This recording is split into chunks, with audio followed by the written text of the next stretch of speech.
Je cuise 10 ans d'Orange avec 10 000 cadeaux à gagner.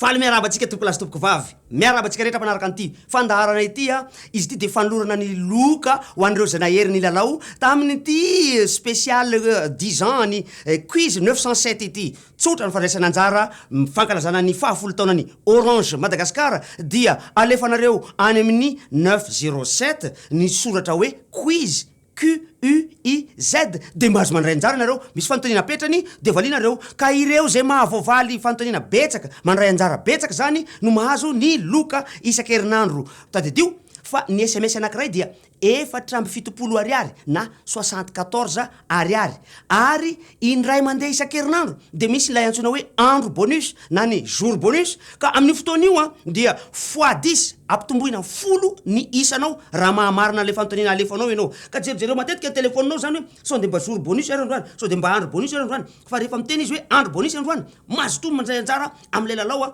satria x10 ny pointinao raha mahamarina ianao amin'io a anenjinenjika an'le point ianao io a sao de mba ianao no tsara vitana hahazo an'lay loka lehibe amin'ny randro ambony ary a de ho teneniko rehefa aveo fa ometsika ny loka zao de zao 1 million d'ariary bon d'achat SIDEF. Arak'izany ary a de tonga dia ohatsotsika lay sara vintana nahazo an'ity bon d'achat 1 million d'ariary avy any amin'ny SIDEF ity. Ny numéroany a de efa ity amiko ty izy a 032 49 tsy ho teneniko ny ambiny fa sao dia hoadalainareo. Allo miaraba